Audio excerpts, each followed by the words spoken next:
Deus é o nosso refúgio e fortaleza, socorro bem presente nas tribulações. Portanto, não temeremos, ainda que a terra se transtorne e os montes se abalem no seio dos mares. Ainda que as águas tumultuem e espumejem, e na sua fúria os montes se estremeçam. Há um rio cujas correntes alegram a cidade de Deus, o santuário das moradas do Altíssimo. Deus está no meio dela, jamais será abalada. Deus ajudará desde antemanhã. Bramam nações, reinos se abalam. Ele faz ouvir a sua voz e a terra se dissolve. O Senhor dos exércitos está conosco. O Deus de Jacó é o nosso refúgio.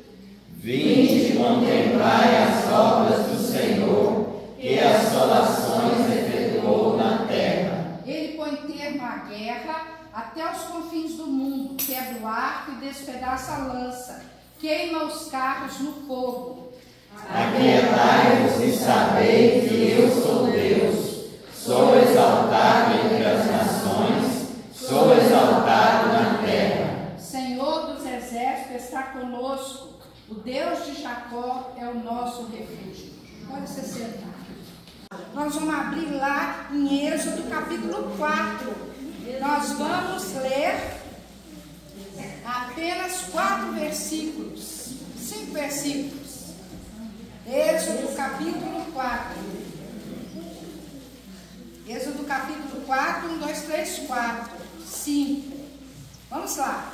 Respondeu Moisés: mas eis que não crerão em mim, não crerão, nem acudirão a minha voz, pois dirão: o Senhor não te apareceu. Perguntou-lhe o Senhor: que é isso que tens nas mãos? Tens na mão. Respondeu-lhe: um bordão. Então lhe disse: lança-o na terra. Ele o lançou na terra e o bordão virou uma serpente, e Moisés fugia dela. Disse o Senhor a Moisés: estende a mão e pega-lhe pela cauda. Estendeu ele a mão, pegou-lhe pela cauda, e ela se tornou em bordão, para que creiam que te apareceu o Senhor, Deus de seus pais, o Deus de Abraão, o Deus de Isaque e o Deus de Jacó. Eu gosto muito dessas passagens.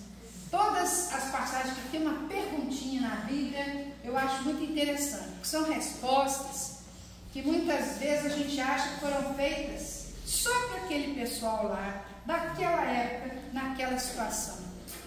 Mas como a Bíblia é tremendamente atual, a gente pode ver que até uma pergunta dessa é feita para nós hoje. O que tens na mão? Né? Todo mundo levantou a mão, não tinha nada na mão. Se você olhar para a sua mão agora, talvez seja uma aliança, um anel, né? Alguma coisa, alguma joia que a gente coloca na mão.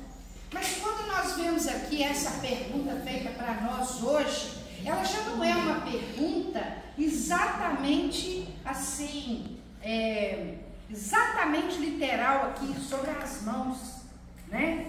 Ela tem uma profundidade um pouquinho maior. O que quer dizer isso? Né? Que pergunta mais ou menos que está sendo feita aqui? O que você está fazendo?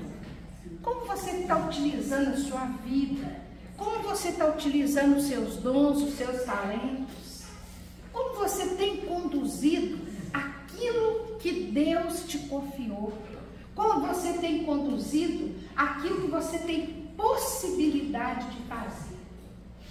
E quando nós olhamos para as nossas mãos, quando nós olhamos para essas perguntas desse jeito, uma das coisas que a gente faz é mais ou menos responder que nem Moisés, quando Deus chamou ele. Ih, vou tirar esse povo? Não, Senhor. Eu sou gago, não consigo, né? Eu sou pesado de língua. Aqui ele faz a mesma coisa. Como é que eles vão acreditar em mim? E Deus então mostra para ele que através das mãos dele, com aquela vara, né? Porque bordão significa vara, mostra para ele pequenas coisas que ele pode fazer. Quanto mais grandes coisas, porque na verdade, as grandes coisas, quem iria fazer? Deus iria fazer através dele. Ele seria apenas um instrumento. E naquele momento ali, Deus mostra para ele, com aquela atitude simples, né? De jogar a vara no chão, de virar a cobra e depois pegar de novo, que ele tinha possibilidade de, na simplicidade dele, né? Apesar de que, né, fazendo um parênteses aqui, ele foi criado também um tempo lá no palácio, né? A mãe dele chegou um tempo e entregou ele para a rainha lá, para a filha de Faraó, não é verdade? Mas ali depois, como aquele homem que ficou no deserto, morando ali com o Jetro, com a família do Jetro, tantos anos, 40 anos, e já tinha virado um pastor, um agricultor, né? Ele, né, se considerava simples, porque com certeza lá aqueles traquejos lá da realeza ele já não tinha mais. Mas, no entanto, né, Deus mostra para ele a possibilidade dele realmente realizar grandes coisas. Hoje, se a gente fechar os olhos, se a gente pensar lá dentro do coração, a gente fica pensando assim, na verdade, eu não posso fazer nada na igreja, eu não tenho assim, muita condição de fazer muita coisa, eu sou muito limitada, eu tenho vergonha de fazer oração, eu não sei falar nada, eu não sei. E aí a gente pega e joga uma responsabilidade que seria nossa nas mãos da liderança, nas mãos da presidente da SAF, na mão dos presbíteros, dos diáconos e principalmente do pastor. De coisas que nós podemos fazer. Só que aí, por quê? Porque nós não paramos para pensar e responder essa pergunta e fazer essa reflexão pequena daquilo que nós podemos fazer. Porque quando nós fazemos essa reflexão pequena, Deus, através do Espírito Santo, mostra para a gente situações e ainda abre portas e janelas e situações para que a gente possa fazer. E a gente pensa assim, mas está tão longe de mim. Se você pegar um gari e virar para o gari e falar assim, aqui, muito obrigada, minha rua está muito melhor com a sua limpeza. Essa sua limpeza faz toda a diferença nessa rua. Isso é um trabalho que já foi feito, não é? Como aquela pessoa vai ficar feliz? Experimente fazer alguma coisa desse tipo. Qual é a resposta interessante das pessoas? Quantas coisas pequenas dessa maneira estão, né, nas nossas mãos para fazer e que vão refletir aquele que mora nos nossos corações, que é Jesus Cristo. E essas respostas vêm mesmo. Ontem eu recebi uma resposta de oração que eu fico arrepiada quando eu lembro. Vou contar uma segredo. Eu estou escrevendo, eu já escrevi um livro, sabe, pastor? E o livro vai ser editado e eu estou agarrada na capa do livro. Estou agarrada, sabe, na capa do livro, e eu preciso entregar a capa do livro e não consigo. E eu pedi a Deus, Senhor, me ajuda, porque está passando o prazo, eu assinei um contrato com a editora e eu preciso entregar essa capa de livro. Mas eu não estou conseguindo, eu não posso pegar e colocar num livro uma fotografia que eu pego de alguém ou alguma fotografia da internet que alguém colocou. A gente pode usar isso, por exemplo, numa apresentaçãozinha, né, num papelzinho pequeno, mas num livro, por exemplo, que vai ser registrado com direitos autorais e tal, eu não posso colocar. E aí meus meninos já rabiscaram, já fizeram, já desenharam, já fizeram uma coisa, e eu preciso entregar até amanhã por e-mail. Quando foi ontem, Deus colocou na minha cabeça exatamente o que eu precisava. Vou contar para as irmãs que, né, o livro vai rodar por aí mesmo. É um livro de cartas que eu escrevi para minha filha. Então eu tinha que ter alguma coisa desse tipo, né? Lembrei de uma prima chamada Heloísa, com a filhinha dela, Emanuele, e mandei recado para ela pelo WhatsApp. Ela pode vir hoje à noite, amanhã cedo, estou à disposição. Se vocês virem que foto linda que ficou. Ou seja, simplesmente eu acordei com a Heloísa e com a Emanuele na minha cabeça. O que é isso? Resposta à oração. O que eu coloquei diante do Senhor, e a gente acha que as respostas que vêm, elas têm que ser assim, uma árvore caindo, uma doença sendo curada, e coisas grandiosas. Não, as respostas, às vezes são de coisas pequenas, que a gente pode entregar e Deus responder. Por isso que as nossas ações também podem ser ações pequenas, desenvolvidas pelas nossas mãos, mas que vão fazer tremenda diferença na vida das pessoas. E o desafio que eu deixo nessa pequena devocional: o que você tem nas mãos? Você já sabe? O que você tem nas mãos para ser usado na obra do Senhor? Não exatamente dentro de 4 paredes, mas para ser usado como filha do Altíssimo, como pessoa que foi alcançada por Jesus e que tem no coração um desejo tão grande de agradar ao Senhor, que quer fazer boas obras. Não é fazer boas obras para aparecer ou para ser salvo, de jeito nenhum, mas é fazer boas obras e ações que nós vamos agradar o nosso Deus, que através de Jesus nos trouxe a salvação. Eu queria deixar esse desafio. O que você tem nas mãos? O que você pode fazer? E eu ainda faço outro desafio. Todos os dias, e nós aqui, na maioria mulheres, acordarmos de manhã para fazer o café ou para lavar a louça, essa pergunta vai voltar na sua cabeça.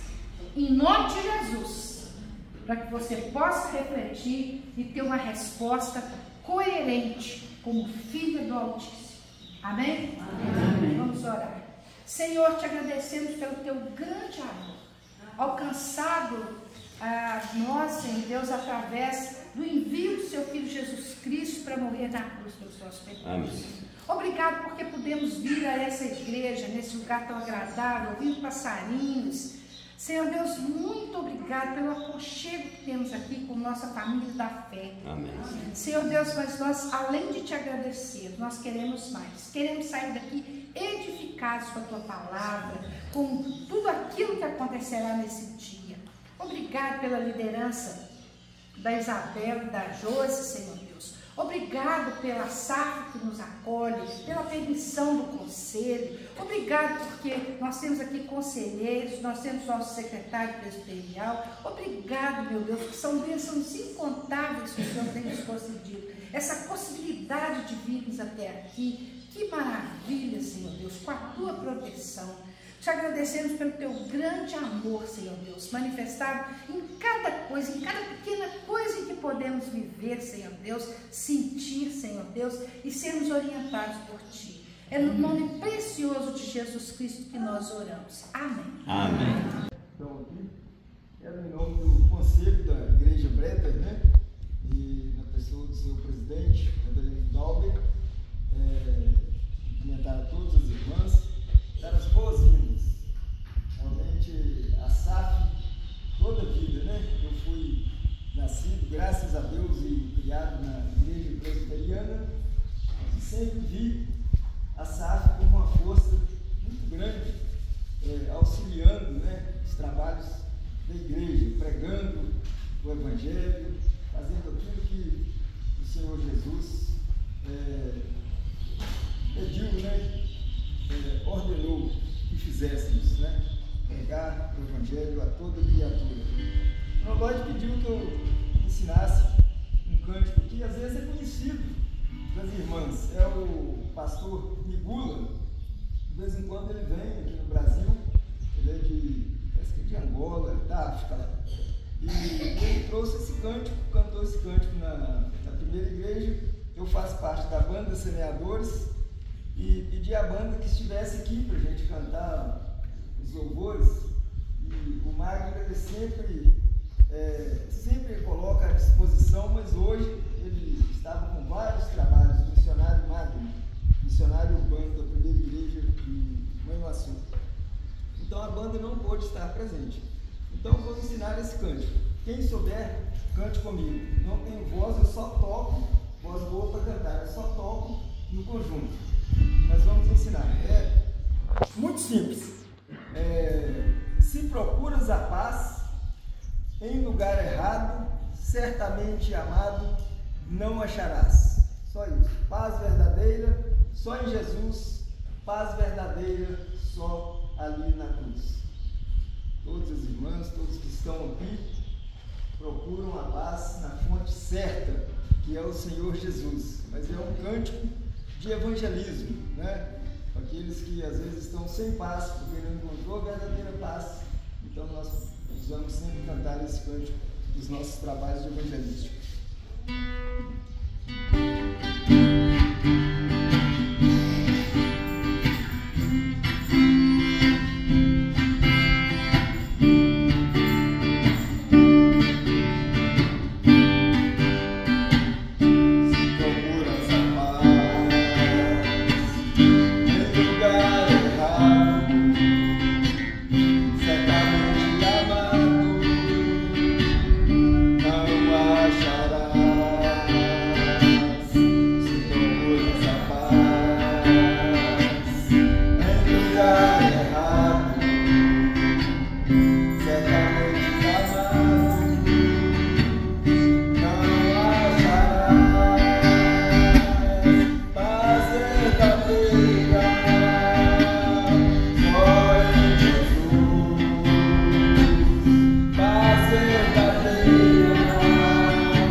Seja bendito por Deus.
Jesus.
Vocês sabem que dia é hoje? Hoje é 12 de agosto, mas para IPB, né, para a nossa igreja, que dia é hoje? Que importância tem na história da nossa igreja esse dia 12 de agosto? E a gente vai falar sobre o assunto hoje, né? Um assunto muito gostoso, que eu amo muito, mas tem tudo a ver com esse dia. Quem lembra aí? 12 de agosto. Que dia é este? Hein? Aniversário do presbiterianismo, né? O dia que Aisbel Green-Sarton chegou no Brasil. Chegou lá do Rio de Janeiro, olhando aquela paisagem linda lá do Rio. Ele colocou no diário um lugar maravilhoso. Olhou aquela pedra, né? Pão de açúcar, olhou toda aquela região ali, tão verde, tão bonita, e ele ficou maravilhado com o Brasil. E ele escreveu no seu diário que não podia ser um lugar mais bonito, um lugar maravilhoso, uma terra maravilhosa, a terra do Brasil. E ali chegou então aquele jovenzinho de 26 anos, né? Um jovem de uma família de classe média lá dos Estados Unidos. Ele era também professor, mas ele foi tocado pelo Espírito Santo com o desejo de ser um missionário. Ele então se preparou, veio para o Brasil, sabia do desafio, viveu somente 8 anos. Primeiro morreu a esposa, um pouco mais de 2 anos que ela estava no Brasil, e depois ele faleceu com 8 anos que estava aqui no Brasil. Mas hoje então, fazendo aí 164 anos da chegada do Sarton no Brasil. Nós vamos então falar sobre missões, porque este mês de agosto é o mês das missões, principalmente porque o Sarton chegou aqui nesse mês, né? Então nós vamos abrir a nossa Bíblia em João 4. João 4, nós vamos ler do verso 27 até o verso 42. Eu vou ler aqui na minha Bíblia, as irmãs, vamos ler de forma responsiva, é melhor, né? Que aí vocês participam. 27 a 42, João 4, fala sobre a mulher samaritana. Neste ponto chegaram seus discípulos e admiraram de que estivesse falando com uma mulher. Todavia nenhum lhe disse: que perguntas? Ou por que falas com ela? Quando a mulher deixou o seu cântaro, foi à cidade e disse àqueles homens: vinde comigo e vede um homem que me disse tudo quanto tenho feito. Será este porventura o Cristo? Saíram, pois, da cidade e vieram ter com ele. Nesse ínterim, os discípulos lhe rogaram, dizendo: mestre, come. Mas ele lhes disse: uma comida tenho para comer, que vós não conheceis. Diziam então os discípulos uns aos outros: ter-lhe-ia porventura alguém trazido o que comer? Disse-lhe Jesus: a minha comida consiste em fazer a vontade daquele que me enviou e realizar a sua obra. Não dizeis vós que ainda há 4 meses até a ceifa? Eu, porém, vos digo: erguei os olhos e vede os campos, pois já branquejam para a ceifa. O ceifeiro recebe desde já a recompensa e entesoura o seu fruto para a vida eterna. E dessarte se alegra tanto o semeador como o ceifeiro. Pois no caso é verdadeiro ditado: um é o semeador e o outro o ceifeiro. Eu vos enviei para ceifar o que não semeastes. Outros trabalharam e vós entrastes no seu trabalho. Muitos samaritanos daquela cidade creram nele, em virtude do testemunho da mulher que anunciara: ele me disse tudo quanto tenho feito. Vindo, pois, os samaritanos ter com Jesus, pediam-lhe que permanecesse com eles, e ficou ali 2 dias. Muitos outros creram nele por causa da sua palavra. E diziam à mulher: já agora não é pelo que disseste que nós cremos, mas porque nós mesmos temos ouvido e sabemos que este é verdadeiramente o Salvador do mundo. Salvador do mundo. Nós vamos, nessa abertura, falar um pouquinho sobre um jovem. Pedi a Silvana para me ajudar aqui, passar os slides. Hoje vai ser diferente, né? Ela vai passar os slides. Esse é o Jim Elliot, um jovem americano, também de classe média, que sentiu-se chamado para o ministério e ele quis vir para o Equador, para ser missionário no Equador. Pode passar o slide. Dá uma olhadinha. Ele conseguiu arranjar outros companheiros, mais 4 jovens pastores, para virem com ele para o Equador, para pregar o Evangelho e também para fazer um trabalho social entre uma tribo indígena que ficava muito afastada. Era uma tribo que quase não tinha contato com a civilização. Então vieram em 5 e eles também eram aviadores e eles queriam fazer um trabalho tipo Asas do Socorro lá naquela selva, levando mulheres grávidas ao médico, cuidando de doentes, trazendo algumas coisas importantes para aquela tribo indígena. Então esse era o propósito. Pode passar. Vocês podem notar que são jovens muito bonitos, né? E eles tinham um aviãozinho, a missão comprou um aviãozinho para eles fazerem então esse trabalho. Mas os alertas eram que aquela tribo indígena ali do Equador era uma tribo muito perversa, uma tribo sorrateira, perigosa e que matava missionários, e que eles não tinham assim, não eram pessoas de confiança, que eles corriam sério risco trabalhando ali no meio daquela selva junto àquela tribo indígena. Mas o Jim, que era o líder, né, estava no meio ali na foto, ele disse assim: olha, a vida é curta, a vida passa rápido. O meu Senhor viveu só 33 anos, mas ele viveu uma vida muito intensa, uma vida assim muito, corrida, de muita aventura. Eu não quero viver uma vida longa, desde que eu sirva a Deus, e tenha um trabalho dinâmico servindo ao Senhor. Não me importo de morrer cedo, o importante é viver intensamente o Evangelho e levar o Evangelho para aquela tribo indígena. Pode passar o slide.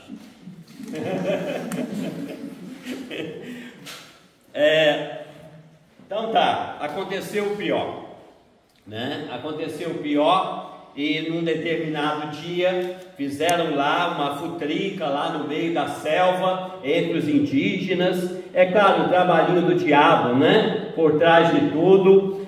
O próprio Jim já tinha falado certa vez que a igreja manda os soldados para a guerra e a batalha é muito grande, mas que manda poucos soldados.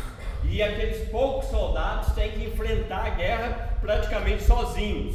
E de fato foi o que aconteceu, De fato houve um motim ali entre aqueles indígenas e eles então atacaram a base da missão a flechadas e a machadadas, mataram 5 jovens pastores, deixando então algumas viúvas e o trabalho todo destruído. Colocaram fogo, acabaram com tudo. Mas o melhor de toda essa história é que a esposa do Jim estava grávida.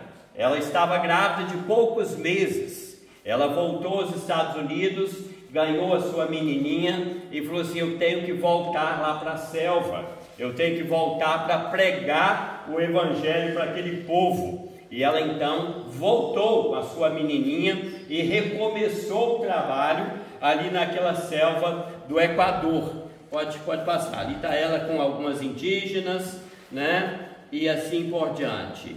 Ali já mais velha. Pode passar, Silvana. A tecnologia é um pouco avançada, Avançada em dia, Silvana.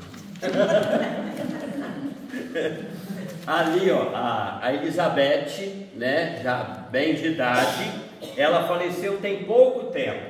Ela faleceu em 2015, mas deixou, além de fazer um trabalho brilhante lá no Equador, e interessante que os principais assassinos do marido e dos outros colegas converteram-se. A maioria deles se converteram ao Evangelho. Então essa foi uma grande vitória dessa guerreira chamada Elizabeth. E ela deixou muitos livros escritos. Eu trouxe somente, pode passar. Ali ela mais velhinha, ela já está mais velhinha e ela está de lado, mas ela está em pé mesmo, viu? Ela está mais velhinha, mas ela escreveu muitos livros também. Eu trouxe 2 títulos para mostrar para vocês. Passa aí. Um título, olha só que bacana. Deixe-me ser mulher. Esse livro é traduzido pela editora Fiel, e é um livro falando contra o feminismo. Ela falando, olha, deixe-me ser mulher, eu quero ser mulher, porque tem um grupo que não quer ser mulher, mas quer obrigar as outras a não ser também, né? Então ela escreveu esse livro defendendo o ser mulher, né? O ser mulher como a Bíblia ensina. E esse livro é um livro que a gente precisa até comprar, né? As nossas mulheres precisam ler esse livro. Elizabeth Elliot. Um outro livro muito importante dela, tem vários traduzidos. É esse ali, o Sofrimento Nunca é em Vão. Tem tudo a ver com a vida dela, né? Ela sofreu muito, mas o sofrimento para ela não era em vão. O sofrimento tinha um sentido, um significado, tinha um propósito, e ela então passa isso nesse livro, que também é traduzido pela editora Fiel. O Sofrimento Não é em Vão. Obrigado, Silvana. Valeu. Muito bom. A gente usa a tecnologia que a gente tem, né? Então, né? A gente tem, aqui que a gente tem nas mãos, né? Como a Silvana falou, né? O que você tem nas mãos? Nós vemos então aqui no texto que nós lemos, uma questão missionária. É um texto muito missionário esse, né? Tanto de Jesus como missionário, como dessa mulher como uma missionária também. E nós vemos aí, para começar, no capítulo 1, verso 1, diz que quando, pois, o Senhor veio saber que os fariseus tinham ouvido dizer que ele, Jesus, fazia e batizava mais discípulos que João, se bem que Jesus mesmo não batizava, e sim os discípulos, deixou a Judéia, retirando-se outra vez para Galileia. E olha só, e era-lhe necessário atravessar a província de Samaria. Então, a primeira coisa que eu quero ressaltar aqui, para nós fazermos missões, há algumas coisas que a gente tem que fazer. E a primeira delas é quebrar preconceitos, né? Sempre missão tem, né, preconceitos por trás da realização de missões, mas para fazer missão é preciso quebrar preconceitos. Olha que Jesus diz aqui que era-lhe necessário atravessar a província de Samaria, mas não é geograficamente necessário. Tinha uma estrada do lado, né, do Oriente, e tinha uma outra opção do lado ocidental, e tinha a estrada que passava em Samaria. Então o judeu normal não passava por Samaria. Os judeus não passavam por ali. Os judeus ou passavam do lado de lá do Jordão, ou passava mais do lado do mar, mas não passava por Samaria. Mas veja que João diz aqui que era necessário para Jesus passar em Samaria. Por que era necessário? Porque ele tinha determinado passar ali, ter aquele encontro com aquela mulher, transformar a vida daquela mulher. Então por isso era necessário. Os judeus tinham grandes preconceitos, para eles jamais passar ali, né? Mas para Jesus era necessário, ele tinha que passar ali para salvar a vida daquela mulher. Uma outra coisa que a gente observa também nos preconceitos aqui, é que Jesus, chegando lá, mandou os discípulos ir comprar mantimentos lá naquele vilarejo de Sicar. Um judeu nunca comprava mantimento de samaritano. Judeu detestava samaritano. Era um preconceito tremendo, principalmente de que samaritano não era puro. Samaritano não era um povo puro, era um povo que era impuro diante de Deus. Então, comer coisa que samaritano fizesse, de jeito nenhum. Comprar coisa de samaritano, jamais. Mas Jesus, chegando ali próximo, manda os apóstolos ir lá comprar mantimento lá naquele lugar dos samaritanos, quebrando mais um preconceito, né? Depois nós lemos aqui no verso 27, e neste ponto chegaram os seus discípulos e admiraram de que ele estivesse falando com uma mulher. Todavia nenhum lhe disse: que perguntas ou por que falas com ela? Então, assim, um judeu jamais falava com mulher que fosse uma mulher estranha, que não fosse da família. E mesmo quando um judeu andava pelo caminho com uma mulher da família, normalmente ele não falava com ela pelo caminho, falava com a mulher em casa, mas não pelo caminho. E tinha aqueles preconceitos, né, todos na cultura judaica. E aí os apóstolos chegam e vem Jesus conversando com aquela mulher. Veja que eles estranham muito, ficaram admirados. Como é que Jesus fala com essa mulher? Está falando com a mulher? E ele estava aí sozinho aí, falando com a mulher. Então havia um grande preconceito, e só que Jesus nunca teve essas coisas. Jesus nunca teve preconceitos. Ele sempre quebrou os preconceitos. E para pregar o Evangelho, a gente tem que quebrar os preconceitos. Se a gente for ficar olhando preconceitos, a gente não prega o Evangelho. E sempre quando a gente fala de pregar o Evangelho, surge alguma coisinha, surge alguma palavra, alguma coisa que às vezes vem para interferir, para atrapalhar, né, aquela missão, aquele trabalho. Mas para pregar o Evangelho precisamos quebrar preconceitos. É a primeira coisa que eu quero salientar aqui nesse momento.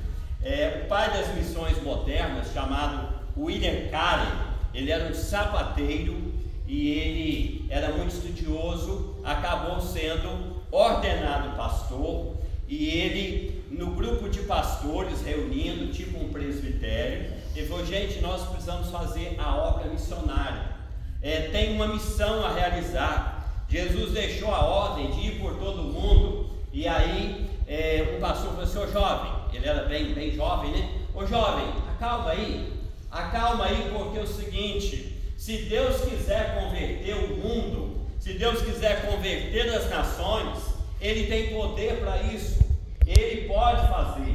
Então fica quietinho, né? Acalma o seu coração, porque se Deus quiser fazer, Ele fará, né? Não se preocupe com isso. Passado algum tempinho, eles reuniram de novo, criaram uma sociedade missionária. E aí, ele já nessa época já era de uma igreja batista, fizeram uma sociedade missionária, e aí não tinha gente para mandar, né, para a missão. E ele era casado, era tipo arrimo da família. O sogro morrera, deixaram a sapataria para ele, mas deixaram uma outra filha para ele cuidar também. E ele tinha esposa e tinha já uma porção de filhos. E ninguém quis se voluntariar para ir para as missões. Ele disse: então eu vou para a missão. Mas a Dorothy, a mulher, falou: eu não vou. Você pode ir, mas eu não vou. E ele então, forçando um pouquinho a barra, tentou ir. Né? Foi para o porto, comprou uma passagem e estava com tudo pronto para ir para a Índia, mas acabou não podendo ir por causa de visto, e não pôde ir, voltou para casa. Passados uns meses, resolvendo a burocracia, um pastor foi lá, visitou a mulher, convenceu-se de vir com seu marido. A família precisava de ir, e ela foi de má vontade, mas foi levando a outra irmã. E elas foram lá para o interior da Índia, um lugar muito difícil. Um filho morreu lá de febre, a própria Dorothy ficou muito doente, a situação muito difícil, e eles perseveraram. E com o tempo ele voltou para Calcutá, a capital da Índia, e fez um grande trabalho missionário. Esse homem, ele foi reconhecido no país, na Índia, como um dos maiores homens da Índia. porque ele traduziu a Bíblia nas várias línguas do país, e ele fez um trabalho muito especial ajudando a questão linguística do país, fazendo dicionários na língua, fazendo livros de ortografia. Esse sapateiro, aquele sapateiro que o pastor tinha falado para ele: fica calmo aí, meu filho, né? Se Deus quiser, Deus faz a obra, mas ele cria que não, né? Que era preciso a gente se dispor, porque Deus já deu a ordem para irmos pregar, e ele foi e realizou. Então os preconceitos são muitos, as palavras são muitas, mas é preciso romper os preconceitos para fazer essa obra, que é a obra que Jesus nos deu de pregar o Evangelho. Agora no verso 35, ele diz assim: não dizeis vós que ainda há 4 meses até a ceifa? Eu, porém, vos digo: erguei os olhos e vede os campos, pois já branquejam para a ceifa. Então, a outra coisa importante para fazer missões é saber que a hora é agora, né? Quando chega a hora da colheita, ele fala aqui da colheita, quando chega a hora da colheita tem que colher, se não colher, o fruto perde. Todo mundo aqui sabe disso, né? Então Jesus fala assim: olha, vocês estão falando aí que falta 4 meses para a colheita, mas eu digo para vocês que os campos já branquejam. Precisamos fazer uma colheita espiritual, há um preparo já, e há almas que precisam ser colhidas, trazidas para o reino, e a hora é agora, né? Os apóstolos não tinham percebido aquela oportunidade, mas Jesus percebeu o momento que estavam vivendo e a oportunidade que tinham de fazer uma grande colheita ali em Samaria, uma colheita de almas maravilhosa, né, ali. Então hoje é um dia oportuno, esse é o momento, né, de pregarmos o Evangelho e de anunciarmos, né, de fato a salvação que há somente em Jesus. No verso 39 diz assim: muitos samaritanos daquela cidade creram nele, em virtude do testemunho da mulher que anunciara: ele me disse tudo quanto tenho feito. Olha que interessante. Uma outra coisa importante para fazer missões é ter experiência com Jesus, ter uma experiência pessoal. Essa mulher tinha uma experiência pessoal com Jesus. Quem não tem experiência com Jesus não pode fazer missões. Agora, se você tem experiência com Jesus, você é um missionário, você é chamado para pregar o Evangelho, você deve também levar essa mensagem de salvação. E essa mulher experimentou e levou essa mensagem, né? Levou essa mensagem então para o seu povo, para a sua cidade, né? De fato, levando essa mensagem de salvação. No evangelismo explosivo, uma das coisas principais que se faz é escrever a história da nossa conversão, a experiência que a gente teve de conversão. E aí, na hora que você está apresentando o evangelismo explosivo, uma das primeiras coisas é contar a sua experiência pessoal, é falar do que Jesus fez na sua vida, como era a sua vida antes, como você conheceu Jesus, o que ele fez na sua vida, como é a sua vida hoje. Então, quem teve a experiência com Jesus, né, de fato, deve levar essa mensagem, como essa mulher levou aos seus concidadãos. E olha que ela era uma mulher que não tinha assim uma receptividade boa na sua cidade. Ela podia falar assim: eu não vou pregar porque esse povo não me recebe bem, né? Minha vida não foi muito certa, então o povo não vai me ouvir. Ela poderia ter argumentos bons para ela não falar de Jesus, mas ela não. Ela se coloca à disposição, vai lá e fala da sua experiência, conta o que Jesus falou sobre ela, o que Jesus fez na vida dela, e aí a gente vê, chamando a atenção aqui dessa cidade inteira, né? De fato ali para conhecer Jesus, ir a Jesus. No verso 28, quando a mulher deixou o seu cântaro, foi à cidade e disse àqueles homens. Eu trouxe aqui até um slide aqui, né, do cântaro, né? O cântaro era esse instrumento aqui de carregar água, principalmente. Normalmente ele cabia aí por volta de quase uns 40 litros d'água, era muita água. Então, assim, atrasaria muito a viagem da mulher, né, se ela fosse levar o cântaro com água, mas ela tinha muita pressa, então ela deixou o cântaro e correu para falar com aquele povo ali de Samaria, de Sicar, né, que Jesus estava passando por ali, né? Aquela era uma oportunidade que aquele vilarejo estava tendo. Jesus estava de passagem, estava indo lá, né, para a região da Galileia, ele estava passando, então ela teve que correr, deixou o cântaro de lado, as prioridades agora mudaram, e ela correu para avisar que Jesus estava ali. Seria porventura ele, de fato, o Messias, o Cristo, o Salvador, o esperado, né? Então ela agiu com urgência e com prioridade também, né? Porque deixou o cântaro.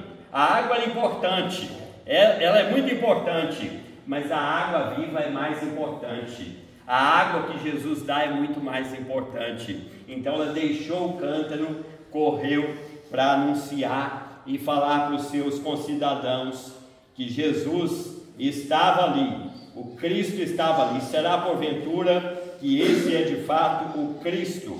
Verso 29: vinde comigo e vede um homem que me disse tudo quanto tenho feito. Será este porventura o Cristo? Então, olha só o que disse essa mulher, né? E de certa forma aqui está um convite, né? E no verso 30 fala que eles saíram, pois, e vieram ter com Jesus. Ela está convidando o povo a conhecer a Jesus, ela quer levá-los a Jesus. Ela então fez o convite, ela chama a cidade e ela vai junto, né? Tem gente que quer convidar os outros, mas não quer ir junto. Tem gente que fala, vai lá na minha igreja, mas se a pessoa for, chega lá, não encontra ela, vai ficar complicado, né? A pessoa tem que convidar e tem que ir com a pessoa e receber a pessoa na igreja, assentar perto dela, ajudar a manusear a Bíblia, o inário, né? Participar ali, acolher aquela pessoa. E assim a mulher samaritana ela fez. Ela convidou, mas ela não somente convidou, ela foi junto, ela foi com eles. E aí, né, eles conheceram também a Jesus. E um fato muito interessante aqui é que os samaritanos pedem a Jesus para ficar um tempinho ali com eles. Jesus está passando, mas eles suplicaram, Senhor, fica um pouco conosco. E Jesus ficou quanto tempo lá? 2 dias, né? 2 dias, pouquinho tempo, mas foi suficiente, né? Jesus sempre aberto, né, para parar, para ficar 1 dia, 2, né, para cumprir a missão. Então ele ficou e muitos foram salvos ali, né, naquela cidade. Muita gente, né, foi transformada de fato pelo poder de Jesus. No finalzinho aí diz que muitos samaritanos, verso 39, muitos samaritanos daquela cidade creram nele em virtude do testemunho da mulher que anunciara. Ele me disse tudo quanto tenho feito. Vindo, pois, os samaritanos ter com Jesus, pediam-lhe que permanecesse. Verso 41, muitos outros creram nele, por causa da sua palavra, e diziam à mulher, já agora não é pelo que disseste que nós cremos, mas porque nós mesmos temos ouvido, e sabemos que este é verdadeiramente o Salvador do mundo.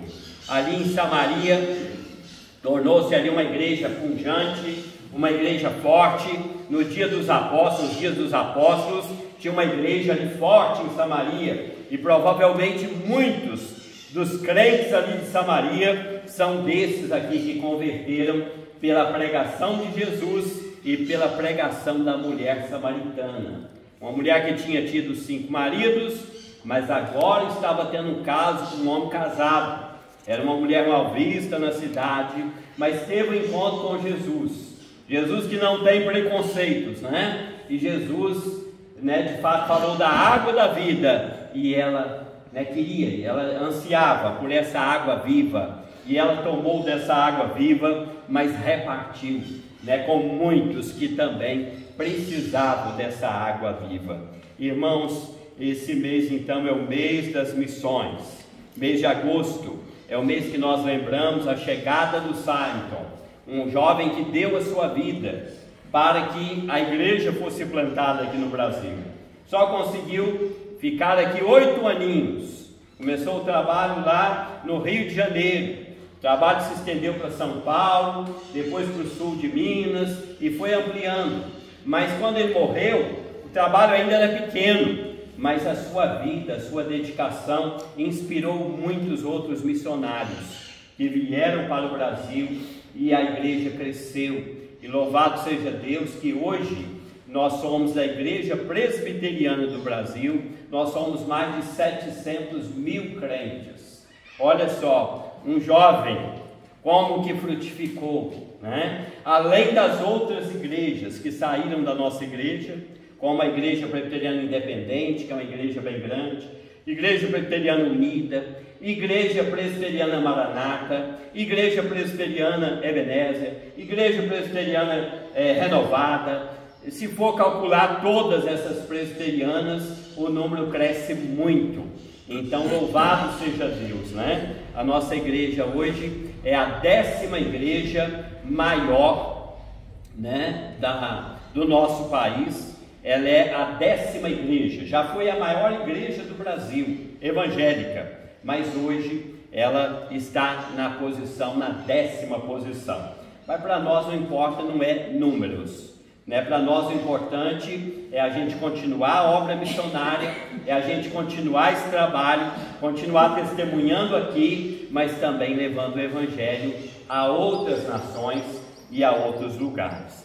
Então, lembrando aqui, né, para fazer missões, para trabalhar no campo missionário, precisamos quebrar preconceitos, precisamos saber que a hora é agora, não dá para esperar, para deixar para depois, tem que ter experiência com Jesus, né? Quem não tem experiência não adianta, ter uma noção da urgência, da prioridade, é agora, deixar o cântaro, fazer a obra, fazer um convite simples, que às vezes pode mudar a vida de uma e de muitas pessoas. Quem não sabe fazer um convite, né? Talvez você, mulher, fale, eu não sei fazer um convite. Ah, sabe sim, né? A mulher samaritana não tinha experiência quase nenhuma de fé, e ela soube fazer o convite e levou muitos a Jesus. Também acompanhar, né? Acompanhar esses amigos, ir com eles a Jesus. Não é só chamar, não é só convidar, mas ir com os amigos até aos pés de Jesus, para que eles também encontrem a vida, encontrem a água da vida, a salvação, aquilo que só Jesus tem para dar. Deus então nos abençoe e que vivamos, né, missões, que a gente seja um missionário, né? Tem um cântico de criança que diz, posso ser um missionáriozinho, né? Todos nós podemos ser um missionário, cada um de nós, né? Pregando para o nosso vizinho, mas também orando pelos missionários, ajudando no trabalho missionário. Todos nós precisamos ser, né, missionários. Que Deus então nos abençoe. Amém. Amém. Obrigado pela oportunidade. O mestre está chamando a marchar, marchar, confiando em seu amor, partir, partir, a salvação a proclamar, cumprindo a ordem santa do bom Salvador. Marchar, sim, avante, marchar, sim, erguendo seu perdão real avante.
presenciamos, ouvimos, fizemos aquilo, Deus, que é para o teu louvor e para a tua glória.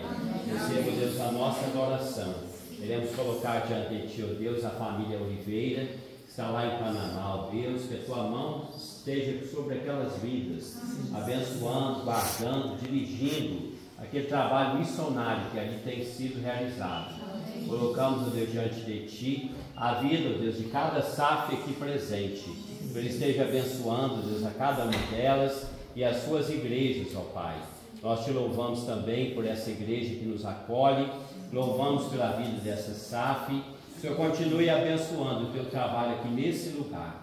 Agradecemos, ó Deus, agora pelo alimento que o Senhor nos dá, porque não falta, ó Deus, o alimento espiritual, nem também, ó Deus, o alimento físico. Muito obrigado, ó Pai, por essas bênçãos, no nome do teu Filho Jesus. Amém.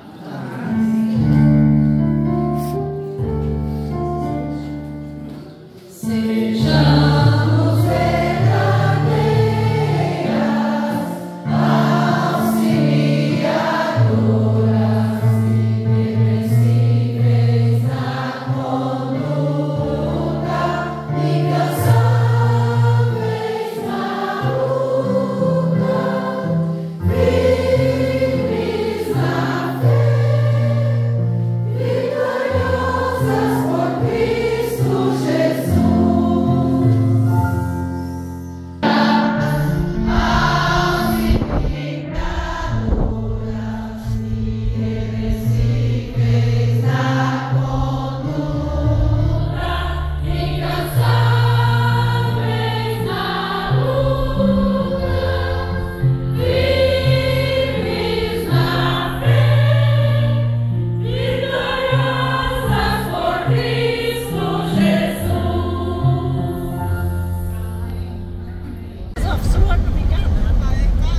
Aí pessoal, fala um oi aí, ó.